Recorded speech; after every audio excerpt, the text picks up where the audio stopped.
Hello friend, जय माता दी। कैसे हैं आप सब? आई होप कि आप अच्छे हुए। तो आज हम बात करते हैं डीप नेक गले बनाते टाइम हमें शोल्डर को किस तरीके से स्टिच करना चाहिए जो कि हमारे जो शोल्डर हैं नीचे ना गिरें। तो उसके लिए पहले मैं आपको अपना नेक दिखा देती हूँ। डीप नेक में मैंने कितना नेक डीप किया है। तो ऊपर से इस तरीके से हम नापेंगे। तिरछे में मैंने बॉडी से नाप लिया है। आपने जिस तरीके से अगर स्ट्रेट में नाप लिया है तो स्ट्रेट में ही आपको नापना है। तो ये मेरा आ रहा है 11.25 इंच और तैयार होके आएगा ये 10.25 इंच का नेक मेरा तैयार होके आएगा। आप देख सकते हैं ये बैक नेक है और इसमें डोरी मुझे नहीं लगानी है। और इसके तीरे और आर्मोल पे भी बात करेंगे। पहले हम गले को नाप लेते हैं। और ये है फ्रंट नेक है, तो इसका मैं आपको नाप कर दिखा देती हूँ।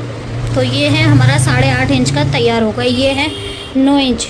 इस तरीके से अगर आपने बॉडी से इस तरीके से नाप लिया है तो आपने इसी तरीके से नापना है। अगर आपने बॉडी से तिरछे में नाप लिया है तो इसी तरीके से तिरछे में ही आपने नापना है। तो मैंने तिरछे में नाप लिया था, उसी तरीके से मैंने आपको नाप के दिखाया है। तो अब हमने इसका जो आर्मोल है, शोल्डर है, वो कितना लिया है। शोल्डर और आर्मोल की बात करेंगे तो चेस्ट साइज़ है इनका 40। तो 40 के हिसाब से तो हमें 6 इंच लेना चाहिए जो शोल्डर हमें लेना है।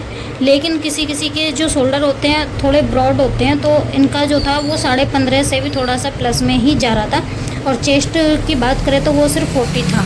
तो उस तरीके ये मैंने लिया है 6.5 का शोल्डर लिया है, क्योंकि इनके जो शोल्डर है थोड़े ब्रॉड है तो उसलिए 6.5 इंच का मैंने शोल्डर लिया है। और यहाँ से भी इनकी जो स्लीव्स है थोड़ी हेल्थी हैं, तो यहाँ से मैंने आर्मोल की जो लेंथ ली है वो लिए 7 इंच। अगर आपके पास जो साइज़ है वो मीडियम है, यानी कि 40 चेस्ट के अकॉर्डिंग बात करें, जैसे कि किसी का शोल्डर 14 आ रहा है, तो आपने क्या करना है, सिर्फ 6 इंच का शोल्डर लेना है। और 6.25 अगर आप डीप नेक इतना ही बना रहे हैं तो 6.5 आपने आर्मोल लेना है। उस तरीके से आपने लेना है। और जब आप नाप लोगे तो इस तरीके से आपने गोलाई को चेक कर लेना है। और जब इस तरीके से हम सूट पे कटिंग करते हैं तो उसको यहाँ से मार्किंग से हमें इस तरीके से अपनी हमने जो बॉडी से नाप लिया है यहाँ पे हमें चेक कर लेना होता है कि हमारा परफेक्ट साइज़ आ रहा है कि नहीं आ रहा है। अब हम अपने नेक को इस पे कपड़े पे जोड़ लेते हैं। उसके बाद मैं आपको दिखाती हूँ कि हमें डीप नेक में किस तरीके से शोल्डर को जॉइंट करना चाहिए ताकि हमारे जो कंधे हैं बिना डोरी के बिल्कुल भी ना गिरें, क्योंकि मैं इसमें डोरी नहीं लगाने वाली हूँ। तो ये है मेरा फ्रंट पार्ट और इस तरीके से मैंने गले पे भी सेंटर में मार्किंग कर ली थी। और इस तरीके से हम इसको गले को जोड़ देंगे। यहाँ पे पहले इसका कुर्ती का सेंटर निकालेंगे ऐसे रखते हुए। इस कुर्ती में हम बैक डार्ट के बारे में भी बात करेंगे, उसको भी समझेंगे कि हमें किस तरीके से बैक डार्ट डालनी होती है। तो मैंने यहाँ पे मार्किंग कर ली है। इसी तरीके से हम इसको गले को जोड़ लेते हैं। यहाँ से हम सेंटर कट से मैच करते हुए एक रफली स्टिच लगाएंगे इस तरीके से। नीचे जो हमने यहाँ पे एक मार्किंग करी थी ये वाली, ये मार्किंग और ये हमारी नेक की विड्थ वाली जो सेंटर वाली मार्किंग है उसको हमें मैच कर लेना है और सिलाई लगा देंगे। सिलाई लगाने के बाद बुकरम के पास में हमें एक सिलाई और लगानी है यहाँ से। इसके बाद एक पैर का मार्जिन लेते हुए हमें अंदर से फैब्रिक को कट कर देना है। और कट करने के बाद हम छोटे छोटे कट्स लगा लेंगे सारे में। और इसको यहाँ पे ऐसे पलटते हुए एक टॉप स्टिच यहाँ पे लगाना है।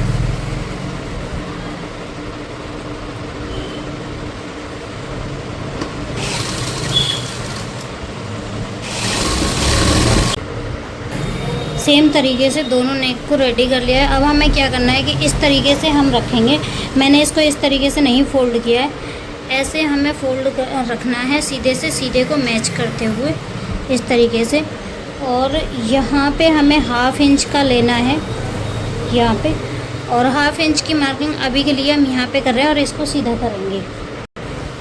इस तरीके से सीधा करने के बाद क्या करना है, यहाँ पे 2 पॉइंट के करीब एक नीचे को लाइन लगानी है, मार्किंग कर देंगे। और ये वाली मार्किंग हम यहाँ पे मैच करेंगे, गले की तरफ करना है ये हमें। और यहाँ से हम इसको सीधा करके सिलाई लगा देंगे। याद रखना है कि हमारी दोनों तरफ दोनों शोल्डर पे इसी तरीके से हमें सिलाई लगानी है, वरना तो एक नीचे जाएगा एक ऊपर आएगा। तो हम इसी तरीके से सिलाई लगा लें।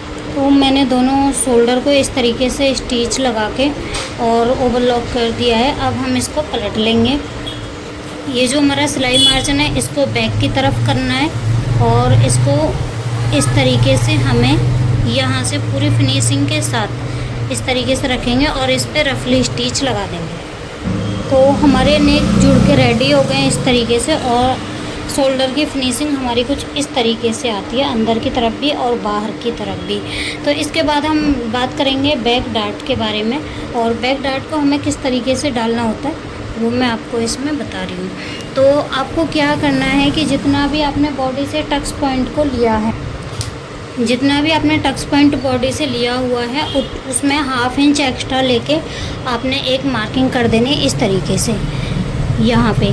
तो मैंने 10 इंच पे मार्किंग की हुई है, वैसे 10.5 पे कर रखी थी, लेकिन 1/2 इंच हमारा यहाँ पे चला गया है तो मैंने यहीं से अभी मेज़र किया है। तो ये 10 इंच पे मेरा आ रहा है। और अभी हमें क्या करना है, या तो आपने क्या करना है, अगर आप छोटे साइज़ का बना रहे तो आपने डालनी है 7 इंच की प्लेट। दूसरा तरीका होता है मीडियम में डालनी है 9 की, और हैवी साइज़ में डालनी है 11 इंच तक आप डाल सकते हो, इससे बड़ी आपने नहीं डालनी है। दूसरा तरीका जो सबसे आसान होता है वो क्या होता है कि ऊपर से टक्स पॉइंट ले लिया, नीचे से जो आपका हिप राउंड है, जहाँ पे हमारा हिप राउंड का कट आता है, उससे 2 से 1.5 मतलब 1.5 पौने 2 इंच ऊपर की तरफ आपने एक निशान लगा लेना है। ये भी स्मॉल साइज़ में 1.5 लेना है, मीडियम में 1.25 लेना है, और उससे ज़्यादा में 2 इंच का लेना है। यहाँ से ऊपर की तरफ मार्किंग कर लेनी है, और बाकी जितना आपका ये आता है पूरा, ये आपकी हो जाएगी प्लेट बैक में।